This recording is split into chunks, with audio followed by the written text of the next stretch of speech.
to understand how are you looking at this entire incident. We are seeing the comparisons of parali burning. They have reduced as compared to last year, but we can still see that Delhi is breathing air in very toxic air. All right, I think we'll try to reconnect with our guest over there. Joining me on the broadcast will be one of my reporters as well to help you understand the ground situation in New Delhi.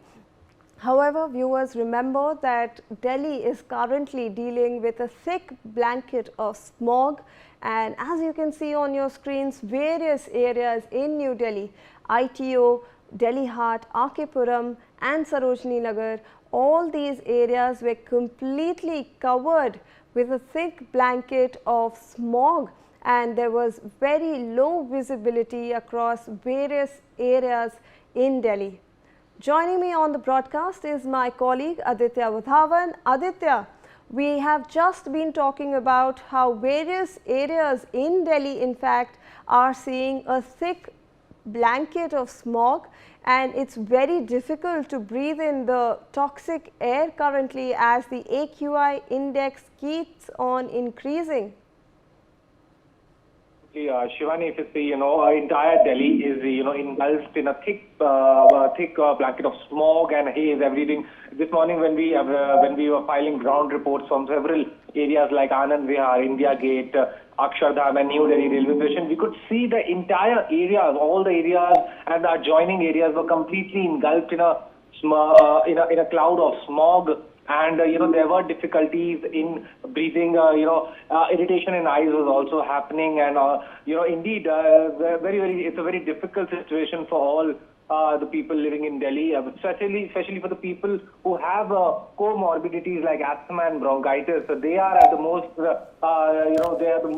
they fall in the most risky factor. All right, thank you so much, Aditya, for all those updates. We are welcoming our guest Girish Raot, an environmentalist. Thank you, sir, for joining us. We want to gather your insights into what is currently happening in Delhi. We are seeing that parali burning incidents have reduced as when we compare it to last year, all the dates that we saw pre and post Diwali. However, Delhi is still breathing in toxic air, sir. How do you look at this situation?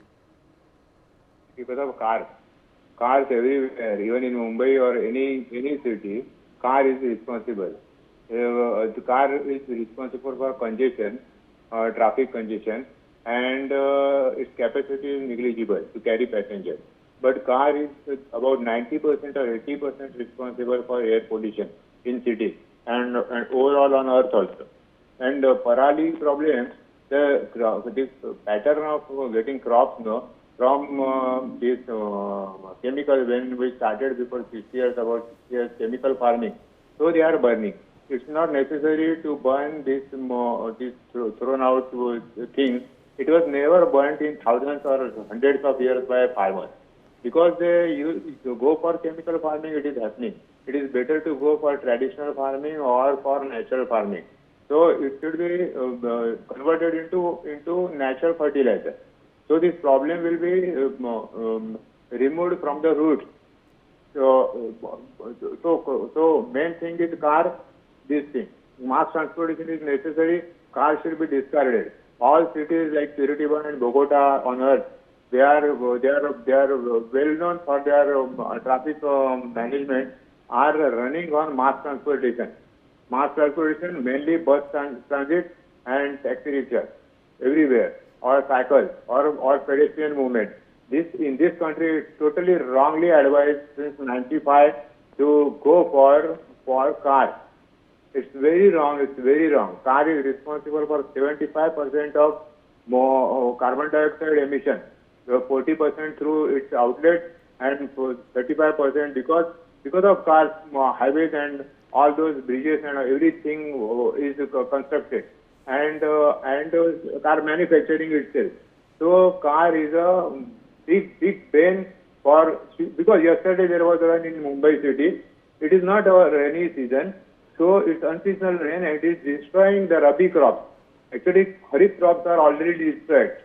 and cars should be immediately, because see, we are entered into an era when 3 degrees average rise has taken place this year, 2025, compared to 1756 when first James Watt engine appeared, the automatic machine. So we are now facing extinction, total extinction of human race along with all species, and and there was no monsoon.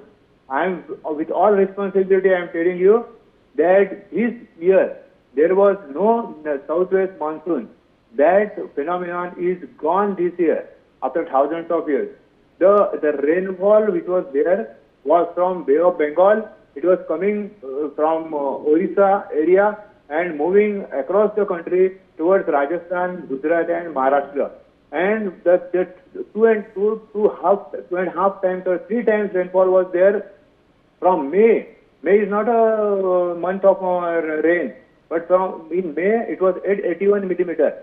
So in Mumbai or Maharashtra you can say, or everywhere, it was 2.5 to 3 times more rainfall. So Kharif are lost and Rabi will not come because there is no Bajpa, that Vapsa we say in our rural area, that the steam is not there in soil.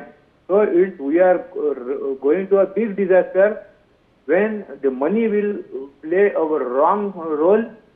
When we are depending on money, finance is totally wrong. We are going to be deprived of our food, and food cannot be printed like money, like notes. We can't print food, so food is being deprived of. And it's highly responsible thing is car. We have to immediately think about going against car and go for a traffic management rather than engineering solution and promoting cars.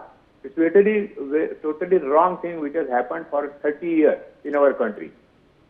Absolutely. Thank you so much, Girish Raot, sir, for joining us and providing your valuable insights. Also joining us on the broadcast is Kavita Ashok, environmentalist. Thank you so much for joining us. We appreciate your time. I want to understand your entire opinion on how Delhi is actually faring, because ma'am, we've been seeing that Parali burning incidents have reduced when we see it, when we compare it to last year. And we do have the usual suspects of vehicular pollution, which contributes to the highest level in deteriorating air quality index. But what is Delhi going to do? We are still seeing deteriorating air quality in the city. What is next? What can actually Delhi do to stop this from happening further? Thank you, Shivani, for the question. I think the air pollution problem is really very, very severe just now. And as everyone is aware, the Supreme Court orders have not been obeyed and abided by as they should have been. So I guess we need to improve on civic responsibility, civic sense. People have to understand that social responsibility is working hand in hand with the government. Whatever campaigns the government is doing, whether it is a simple campaign like odd even, campaign like green crackers as per the order of the Supreme Court. So I guess until and unless citizens participate with the government and administration, this is not going to be possible, because putting it on ground and implementation is a very different story than just making a policy, because people are not participating as much as I think. On Diwali night, I was also on someone's terrace, and by 11 o'clock, 12 o'clock, we were unable to breathe properly on the terrace. So you can understand how many, the quantum of crackers that were burst, besides the time limit being, 10 p.m. So I guess it's also in the hands of the citizens of Delhi and NCR to cooperate with the authorities. Firstly is this. Second, I think we need stricter rules for implementation. More groundwork has to be done as to how it will be distributed and who will be responsible. NGOs, RWAs, schools, colleges, I guess it has to be a mass moment, Shivani. Until and unless that happens, it's like a awakening of the masses, you can say, that will bring about a major change.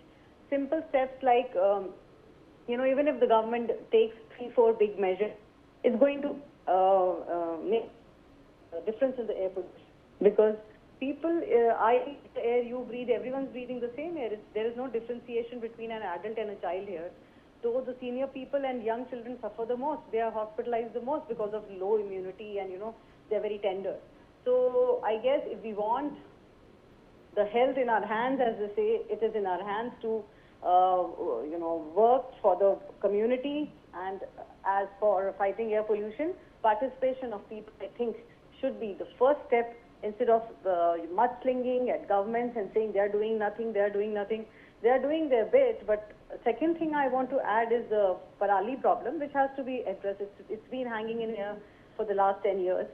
So interstate has to be a big, sit down and too much clarity. It has to be there.